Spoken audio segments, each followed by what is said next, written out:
Hello? Film 12 Foot Deep yang rilis pada tahun 2017.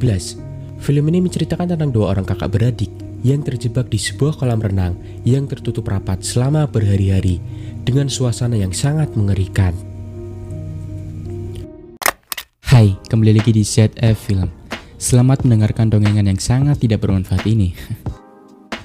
Tapi saya harap waktu Anda bermanfaat setelah menonton video ini. Saya akan mengingatkan kembali bahwa konten ini adalah full spoiler. Jadi, jika ada yang belum menonton filmnya, saya sangat menyarankan untuk menonton filmnya terlebih dahulu. Akan tetapi, jika kalian malas untuk menonton filmnya, ya nggak apa-apa sih, silakan tonton video ini.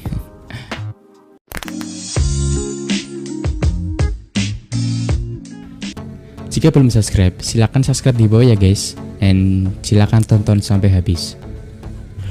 Film dimulai dengan menampilkan dua orang kakak beradik yang bernama Bri dan Jonah. Mereka sudah sangat lama tidak bertemu.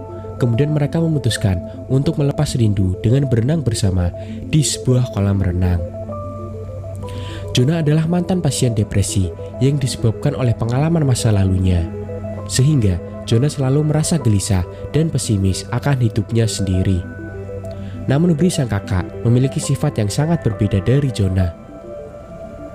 Singkat cerita, di saat mereka sedang asik berenang, datanglah bapak-bapak penjaga kolam renang. Dan ia mengatakan jika kolam renang akan segera ditutup. Bri dan Jonah yang mendengarnya pun merasa kesal.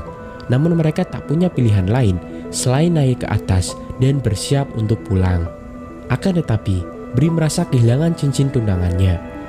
Dan setelah dilihat-lihat, ternyata cincinnya terjatuh tepat di dasar kolam renang. Bri yang melihatnya langsung terjun ke dasar kolam. Namun ternyata cincin itu tersangkut dan sangat susah untuk diambil. Jonah yang melihat kakaknya kesusahan, ia pun langsung berinisiatif untuk membantu Bri.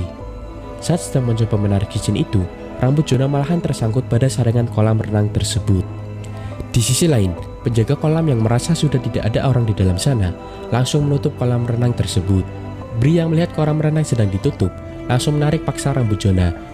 Namun mereka terlambat karena kolam renang tersebut sudah benar-benar tertutup rapat. Jonah kemudian menyalahkan Bri atas kejadian yang telah menimpa mereka. Jonah mengatakan gara-gara cincin tunangan itu menyebabkan mereka berdua terjebak di dalam kolam. Dan usut punya usut, Jonah juga tidak menyukai hubungan Bri dan kekasihnya. Dan siapa sangka Jonah yang telah membuang cincin tunangan Bri ke dalam kolam tersebut. Mengetahui hal tersebut tentunya membuat Bri sangat marah dan ia bergegas untuk mengambil cincinnya lagi.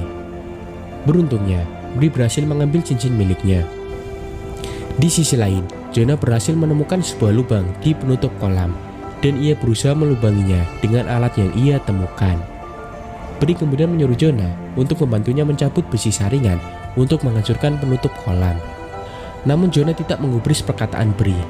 Bri pun berenang sendiri ke dasar kolam untuk mencabut besi saringan tersebut.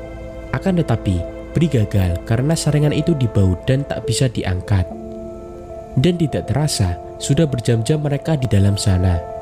Bri yang memiliki riwayat penyakit langka, ia pun mulai merasa pusing. Dan biasanya ketika pusing, ia akan menyuntikkan obat yang ada di dalam tasnya.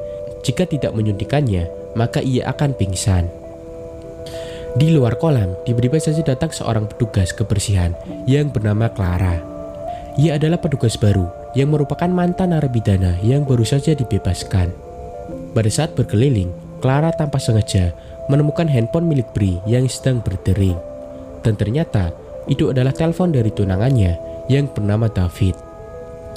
David sangat khawatir karena Bri tak kunjung pulang. Bri dan Jonah yang menyadari jika ada seseorang yang datang langsung memukul-mukul penutup kolam. Untungnya Clara melihat mereka. Namun ternyata Clara bukanlah orang baik. Clara malahan meminta PIN handphone milik Bri dengan alasan untuk meminta bantuan kepada polisi. Jonah yang curiga dengan tingkah laku Clara, ia pun melarang Bri untuk memberitahu PIN handphonenya. Namun karena Bri yang sudah muak berada di dalam kolam, ia pun ngeyel memberitahu PIN handphone miliknya dan berharap jika Clara akan menyelamatkannya. Namun benar firasat Jonah, Clara tidaklah menelpon polisi dan malahan membaca pesan dari David sambil tertawa-tawa. Jonah yang melihat sikap Clara menjadi sangat marah. Clara yang tak puas sampai di situ, kemudian meminta Bri untuk memberikan PIN ATM-nya jika ia ingin diselamatkan. Bri yang tahu jika Clara hanya berbohong, ia pun tak memberikan PIN ATM-nya. Kemudian Clara yang tak mendapatkan PIN ATM, ia pun tak kehabisan akal dan langsung mematikan penghangat kolam yang membuat suhu di dalam kolam menjadi sangatlah dingin. Kemudian karena tak ada pilihan lain, Bri akhirnya memberikan PIN ATM miliknya. Setelah mendapatkan PIN ATM, Clara langsung pergi dari sana. Namun tak lama kemudian, Clara kembali karena ternyata saldo milik Bri hanya tersisa $80 saja. Hal itu membuat Clara emosi dan tak jadi mengeluarkan mereka dari dalam kolam. Jonah yang sudah sangat emosi kemudian mempunyai sebuah ide. Jonah berpura-pura lemas sembari memanggil-manggil Clara dengan suara yang lirih, layaknya orang akan pingsan. Jonah berusaha merayu Clara untuk segera mendekatinya. Clara yang terpengaruh lantas berjalan mendekati lubang kecil penutup kolam. Kemudian karena suara Jonah yang sangat lirih mengharuskan Clara untuk menempelkan telinganya. Jonah langsung menghantam telinga Clara dengan sebuah alat sampai mengeluarkan selai yang sangat banyak. Kemudian Clara yang emosi dengan perbuatan Jonah berencana membalasnya dengan memberikan cairan kaporit ke dalam kolam. Di dalam sana, Jonah dan Bri terombang-ambing oleh derasnya air kaporit yang menghantam tubuh mereka. Hal itu membuat mereka kesulitan untuk bernafas. Jonah kemudian memohon kepada Clara untuk menghentikan semua ini, dan ia juga meminta maaf atas perbuatannya tadi. Clara kemudian mematikan mesin kaporit itu karena memang Clara tidak berniat untuk membunuh mereka berdua. Clara hanya ingin mengambil seluruh harta benda milik mereka berdua. Clara kemudian meminta Bri untuk menyerahkan cincin tunangannya. Bri yang tak punya pilihan langsung memberikan cincin itu kepada Clara. Sementara itu, Jonah merasa sangat bersalah karena ulahnya mengakibatkan semua ini terjadi. Kemudian Bri yang sudah sangat kedinginan bermimpi diselamatkan oleh tunangannya. Di dalam mimpinya, David mengatakan jika ia harus menyelamatkan adiknya. Dan benar saja, ketika Bri terbangun, ia melihat adiknya akan mengakhiri hidupnya. Jonah yang sudah tak tahan berada di dalam kolam, ia merasa sangat bersalah atas penderitaan yang dialami kakaknya. Jonah juga teringat akan masa lalu kelamnya, di mana ternyata ayah mereka berdua adalah seorang pemabuk berat, dan setiap malamnya ayahnya selalu mendatangi kamar Jonah untuk melakukan berkebun bersama. Hingga pada suatu malam, sang ayah yang sedang mabuk malahan membakar rumahnya sendiri. Dan sebenarnya sang ayah bisa saja selamat pada kebakaran itu. Namun Bri kembali mendorong ayahnya ke dalam kobaran api karena Bri sudah tak tahan dengan perlakuan ayahnya kepada sang adik. Bri kemudian berusaha meyakinkan Jonah dengan mengatakan bahwa ia tak pernah menyesal telah membunuh ayahnya, karena yang terpenting sang adik bisa terbebas dari perlakuan keji dari sang ayah. Bri juga memohon kepada Jonah agar jangan pernah meninggalkannya lagi sendirian. Jonah yang mendengar ucapan Bri langsung memeluknya dan meminta maaf atas perbuatannya selama ini. Di saat yang bersamaan, Clara datang lagi dan ia akan segera membuka penutup kolam tersebut. Karena dari awal, Clara berniat untuk menolong mereka, namun karena tuntutan ekonomi yang membuat Clara bertingkah jahat. Pada saat Clara akan membuka penutup kolam, ternyata kode yang diberikan oleh penjaga kolam ternyata salah, yang membuat ia tak bisa membukanya. Clara juga tak mau untuk menghubungi polisi karena ia takut akan dipenjara lagi. Mendengar hal itu, Jonah kembali memohon berkali-kali kepada Clara, namun Clara tetap pergi dari kolam tersebut. Jonah yang melihat kondisi kakaknya yang sudah sangat lemas, kemudian membawanya ke kolam yang lebih dangkal. Jonah kemudian berinisiatif untuk melakukan cara yang sebelumnya hendak dilakukan oleh Bri. Jonah berenang ke dasar kolam untuk mengambil besi saringan.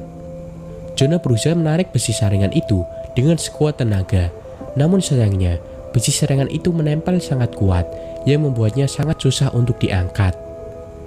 Tak menyerah sampai di situ, Jonah kemudian berniat mengambil besi saringan itu dengan sebuah kain. Namun besi saringan itu tetap tak mau bergerak sama sekali. Jonah hampir menyerah karena tak kunjung berhasil. Akan tetapi, karena melihat kakaknya yang sudah tak sadarkan diri, ia pun kembali ke dasar kolam dan dengan sekuat tenaga berusaha menarik besi saringan itu, yang pada akhirnya ia berhasil mengangkat besi saringan itu.